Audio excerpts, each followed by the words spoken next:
여러분 안녕하십니까? 2014년 1월 28일 화요일 뉴스 독립군 데일리 고발 뉴스입니다. 삼성식 대학 서열화라는 비판을 받아온 삼성의 대학 총장 추천제. 여대 차별은 물론 지역 차별 논란으로까지 번지자 삼성이 오늘 슬그머니 전면 백지화를 선언했습니다. 백지화라고는 하지만 이미 대학별로 할당된 인원 탓에 대학 서열화가 공식화됐다는 지적입니다. 사회 구조의 최정점에 있는 대학까지 삼성의 입맛대로 통제되는 사회가 현실화됐습니다. 부정선거로 집권한 권력과 또 선거 없이 영원히 집권하게 된 삼성. 이 두 권력을 감시해야 하는 뉴스 독립군 고발 뉴스의 어깨 또한 무겁습니다. 하지만 오늘도 힘차게 출발합니다.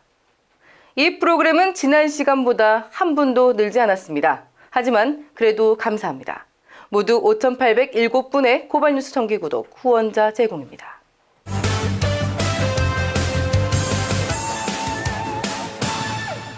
바쁘시더라도 이 뉴스들은 꼭 보시라고 저희가 발로 뛰어 모은 오늘의 고발 뉴스입니다. 소원이었던 일본 정부의 사과, 끝내 받지 못한 채 떠나신 위안부 피해자 고 황금자 할머니의 영결식이 오늘 엄수됐습니다. 위안부 문제 해결에 앞장서셨던 황금자 할머니의 한, 이제 저희가 풀어드려야 하는 숙제가 됐습니다. 마지막 가시는 길 고발 뉴스가 동행했습니다.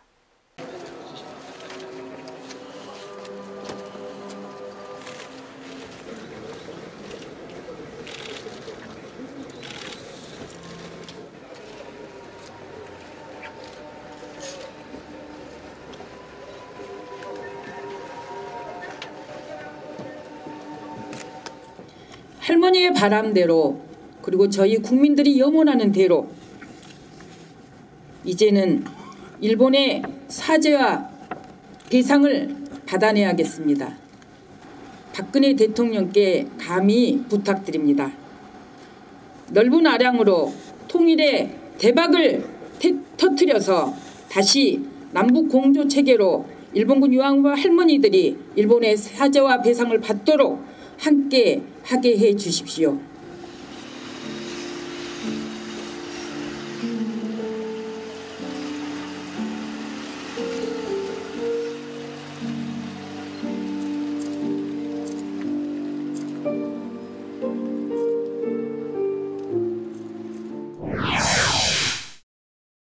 연세대학교 내에는 87년 6월 민주항쟁의 기폭제 고 이한열 열사를 추모하기 위한 한열동산이 조성돼 있었습니다. 그런데 얼마 전 학교 측이 진입도로 밑에 지하주차장을 만드는 공사를 강행하면서 한열동산을 임의로 훼손해 물의를 빚었습니다.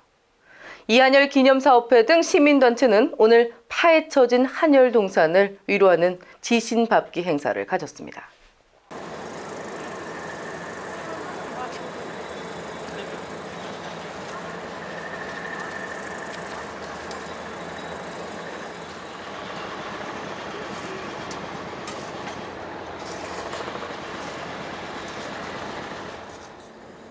이 하늘이 흔적이 이 자리에서 한치도 움직거려서는 안 될 것이라는 말씀을 분명히 드립니다. 이한열 동상이 여기 아닌 연세대 어디에 선들 87년 그날은 훼손된 겁니다. 백여모 프로젝트가 진행되는 과정 속에서도 소통은 거의 없었습니다. 학교가 원하는 방향대로만 흘러가고 있고 학생들이 그것에 대해 문제 제기를 한다면 들어줄게 하면서도 결국은 돌아오는 행동들은 그대로 강행하는 모습만 보였습니다. 더 이상 이래서는 안 됩니다. 이한열 열사가 피격당하고 민주주의를 노력했던 연세대학교에서 예전 독재정부와 마찬가지의 모습들이 보여서는 안 된다고 생각합니다.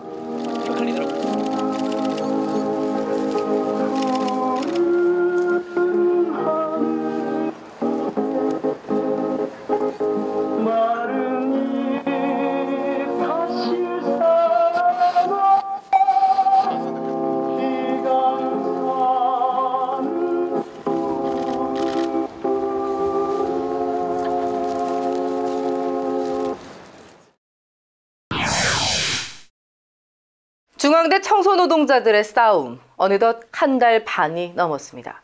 그러나 중앙대 측은 학교가 나서라는 시민사회의 요구에 대해 용역회사의 일이라며 나 몰라라 하는 입장인데요. 오늘 비정규직 권리찾기의 뜻을 함께하는 시민들이 기자회견을 열어 중앙대가 문제를 해결하라고 촉구하고 나섰습니다. 구정이 내일 모레인데도 학교에서는 저희들을 외면하고 있습니다. 조속히 해결해 주십시오.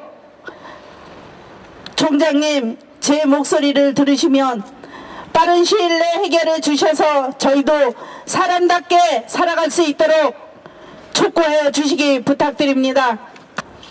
형식적으로 자신들이 근로관계를 계약을 맺지 않았다는 이유만으로 모든 권한을 행사하면서도 어떠한 상식적인, 법적인, 도덕적인 책임은 지지 않겠다. 바로 이것이 간접고용이 가지고 있는 가장 극심한 폐해 중의 하나이고, 지금 중앙대학교가 보이고 있는 아주 비도덕적인 그리고 불법적인 그러한 행태가 아닌가 이렇게 생각을 합니다. 박근혜 정부 출범 이후 역사의 수레바퀴가 거꾸로 돌아가고 있다라는 우려가 현실화되고 있습니다. 신유신 시대라는 말이 나올 정도인데요. 유신의 저격자로도 불리는 역사학자 한홍구 교수가 신간 유신을 들고 저희 고발뉴스 스튜디오를 찾았습니다. 그 역사 연구라는 것 자체가 과거와 현재와의 대화라고 하는데, 네. 실제 현실 정치에서도 보면은 그 역사적 사건이 자꾸 불러내어지죠. 네네. 왜냐하면은 지금 그 우리 눈앞에서 벌어지는 수많은 일들 중에 하늘에서 뚝 떨어진 문제는 별로 없습니다. 다 네. 역사적 뿌리를 갖고 있는 것들이거든요. 네. 특히 이제 한국처럼 이렇게 그 당시에 이제 박근혜 후보죠. 네. 그러니까 특별한 역사적 경험을 과거에 갖고 있었던 분이 네. 정치에 나왔을 때는 더더욱 그렇게 되죠. 박근혜 정권의 2인자라고 하는 김기춘 그 비서실장도 그렇고, 네. 뭐 이제 이런 분들이 과거에 보였었던 그 행적, 그것이 지금을 설명하는데 대단히 유용하기 때문에 실질적으로 생각해보면 유신시대에 가장 치열하게 저항을 했고, 뭐 유신타도 뭐 박정희는 물러가다 그런 구호를 안 외쳐서 그렇지 가장 유신체제에 반대하는 투쟁을 가장 격렬히 했고, 네. 또 그런 의미에서 연대를 또 광범위하게 했고, 네. 또 실질적으로 유신체제가 무너지는 그 계기가 됐었던 와이치 사건을 네. 그 일으킨 것도 여성 노동자들이었고요. 그러면 이제 동일방직에서 76년에 이 타르이 시위, 네, 네. 뭐 나체 시위라고도 네. 하고 알몸 시위라고도 합니다만 뭐 그런 게 있었습니다. 네. 그때 그 옷을 벗어 던지면서 자기들의 지도부를 지키기 위해서 네. 그러면은 경찰이 옷 벗고 있는 여성들을 끄집어내지 못할 것이다 해서 그랬었는데, 그때 나이가 뭐 23, 24이었거든요. 네. 그때 23, 24이었던 언니들이 그러니까 60쯤 된 거 아니에요. 네. 네. 60쯤 된 청소노동자 아주머니들이 지금도 타르이 시위를 해요. 네. 그러니까 난 그렇다면은 이게 지금 대한민국에서 그동안의 36년이란 건 도대체 무엇인가? 이분들에게 해방은 무엇이고 민주화는 무엇이고 산업화는 무엇이었는가, 그걸 참 가슴 아프게 물어보지 않을 수 없는 또 그런 상황이 되더라고요. 지금까지 오늘의 고발 뉴스였습니다.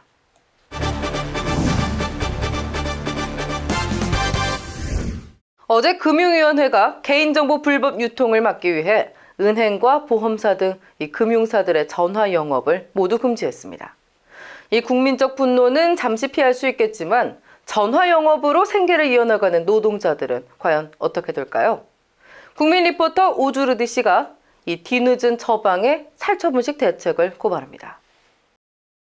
살처분, 이게 개인정보 유출에 대한 정보의 조치랍니다. 27일 금융위원회가 전화, 문자, 이메일을 통한 대출 권유와 카드, 보험 영업을 사실상 전면 금지한다고 발표했습니다. 이들 영업 방식에 불법 유통된 정보가 활용되고 있다고 보고 막겠다고 나선 겁니다. 일부 텔레마케팅 비중이 높은 보험사에 대해서는 예외를 인정했지만 사실상 직접 고객을 만나 영업하는 대면 방식 이외의 모든 마케팅을 금지하는 조치입니다. 은행, 보험사, 카드사, 대부업체는 전화와 온라인을 이용한 영업 방식 의존도가 높아 부작용을 빚어온 것도 사실입니다. 아무리 그렇다고 해도 정부의 조치는 한심하기 짝이 없습니다. 기껏 내놓은 조치가 빈대 잡기 위해 초과삼간 태우는 식의 살처분 방식이라니요. 인터넷과 SNS는 소통이 주요 수단입니다. 마케팅 현장에서도 이를 활용한 방법이 이미 대세로 자리 잡았습니다. 정부는 이런 사실을 인식하지 못하는 걸까요? 온라인과 인터넷을 활용한 마케팅 자체를 금지시키겠다니 참으로 포악한 발상입니다. 문제에 대한 해법은 현재 상황에 부합해야 합니다. 그래야 효과를 기대할 수 있죠. 현대캐피탈이 2011년 일입니다. 현대캐피탈과 농협 등에서 개인정보 수백만 건이 유출됩니다. 그래도 4개의 금융기관에 정부가 내린 처벌은 경고와 감봉, 과태료 600만 원이 고작이었습니다. 그러면서 문제가 생기면 국민들에게 피해를 전가합니다. 이번 조치로 전화 온라인 마케팅에 종사해온 근로자 수만 명이 일자리를 잃게 될 수도 있습니다. 이런 문제를 인식이나 하고 있을까요? 그렇지 않을 겁니다. 슈퍼 갑질만 하는 오만한 정부 아닙니까? 개인정보 불법 유통 차단 조치라며 내놓은 게 고작 비대면 영업 금지, 업체에게는 영업 포기를, 국민에게는 불편을 감수하라는 얘기입니다. 온라인 문화와 IT 영역과 연관된 문제인데도 정부의 조치는 지독하게 아날로그적입니다. 그리고 경제부총리와 금융위원장 등 책임자 사퇴와 함께 국민이 납득할 수 있는 조치가 취해져야 합니다. 고발 리포트 오주리였습니다. 국민 리포터 오주르디 씨의 리포트, 여러분은 어떻게 보셨나요? 모든 블로거가 국민 리포터가 되는 그 날까지 저희 데일리 고발 뉴스의 문은 언제나 활짝 열려 있다는 사실 다시 한번 말씀드립니다.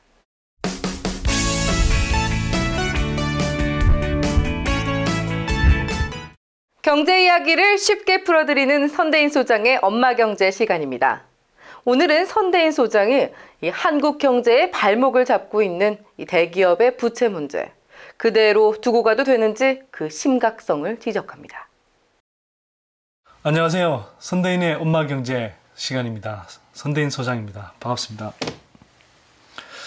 자, 오늘은 우리 기업 부실 문제, 또 기업의 과도한 부채 문제에 대해서 한번 이야기해 보도록 하겠습니다. 제가 이제 부동산 문제, 또 이와 연관되어 있는 가계부채 문제는 지금까지 많이 경고를 해드렸는데요.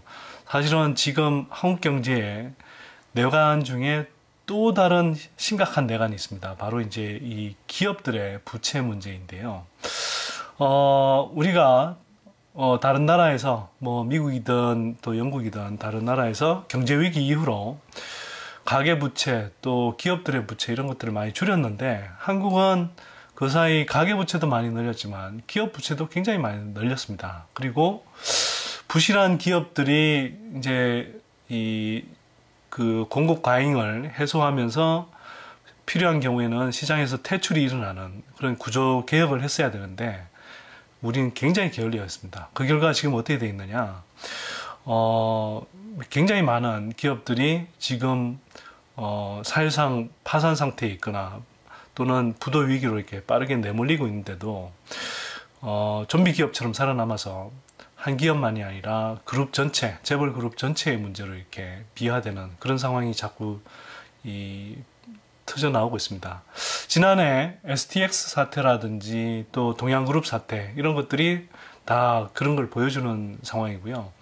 또 그렇게 구조개혁이 지연되다 보니까 일반 가게들 또 선의의 개인 투자자들도 상당히 피해를 본 분들이 많으실 겁니다.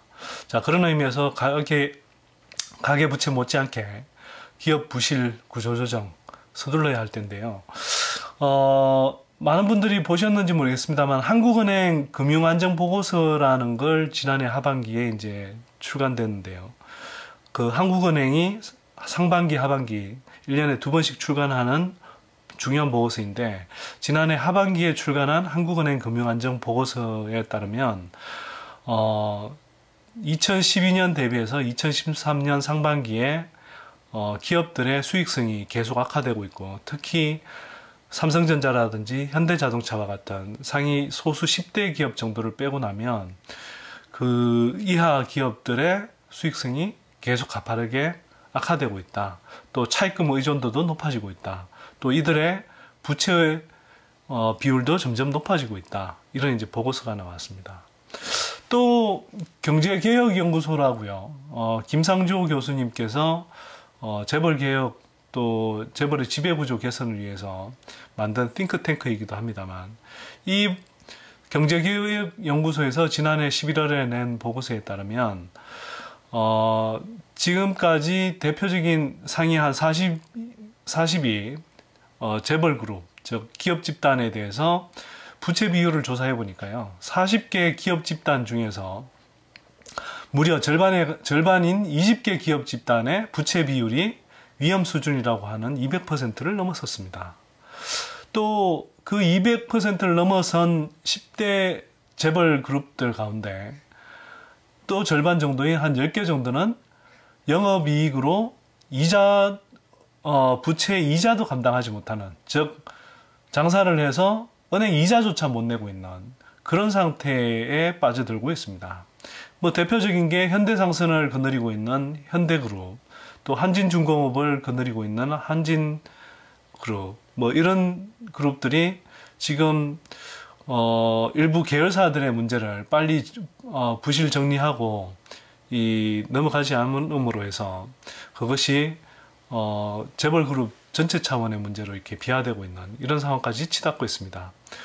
이런 상황은요, 뭐 건설, 해운, 조선, 또 철강, 뭐 이런 쪽 아주 우리 경제에 중요한 부분을 담당하던 그런 산업 영역에서 중점적으로 발생하고 있는데, 이게 제대로 된 구조 개혁을 하지 않음으로 해서 계속 문제가 더 눈덩이처럼 계속 커져가고 있는 상황입니다. 그래서 이런 문제들이 점점 더 커지면서 올해도 몇몇 그룹에서는 STX나 지난해 동양그룹 사태와 같은 그런 사태가 생겨날 가능성도 상당히 있는 상황입니다. 이 같은 부실 기업들의 구조조정을 미루면 미룰수록 개인 투자자들의 피해도 커질 수 있고, 또 상대적으로 한 회사의 문제로 끝날 수 있는 것이 재벌 그룹 전체의 문제로 끝날 수 있는 상황까지 치달을 수 있습니다. 따라서 당장은 고통스럽더라도 뼈를 깎는 부실 정리, 또 구조조정을 단행하고, 그렇게 해야 한국 경제의 위기도 사전에 예방할 수 있고 좀 더 건전하고 지속 가능한 경제를 만들 수 있지 않나, 그렇게 생각합니다. 그래서 오늘 선대인의 엄마경제 시간이었는데요, 이걸 시청하시는 많은 시청자분들께서 이런 부분들에 대해서 좀 더 주의 깊게 살펴보는 한 해가 됐으면 합니다. 설 명절을 맞아 저희 고발뉴스에 설 선물을 보내주시는 분들이 있습니다. 아니 참 많은데요.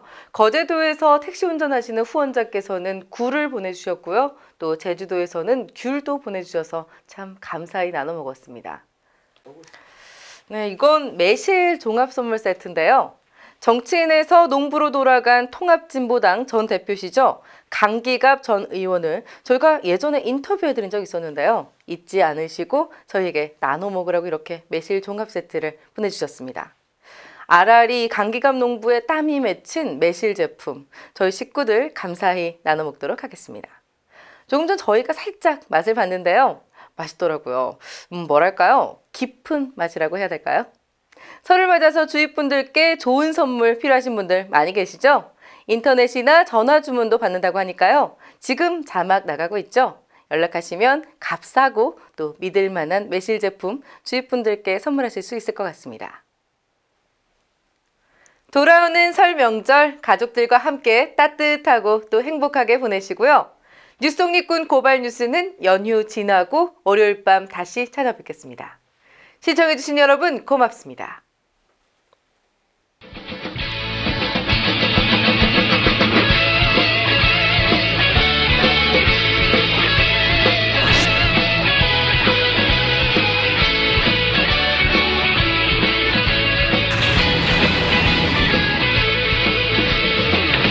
한국 국민들의 백만용사야 조국의 부르심은 네가 아느냐. ABC 본사에 계셨을 때는 그 장기 때문에 이렇게 속썩이실 일이 없었겠죠. 또 위원장한테 전화를 받을 때 있는데 수사에 방해하셨다고 생각하지 않고요.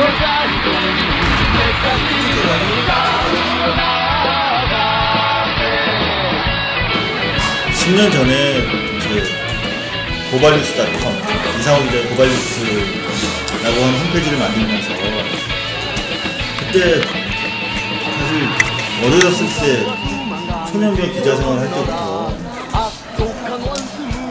너무 많은 사람을 부딪혔거든요. 그리고 너무 많은 사람을 다치는 걸 봤고, 근데 내가 도대체 이 기자직을 왜 하는 건지 되게 회의가 됐더라고요. 그래서 내가 그 홈페이지에도 담아놓은 얘기지만 내 국민의 산물이에요. 그러니까 고발은 사람에 대한 징후가 아니라 사회에 대한 사람입니다.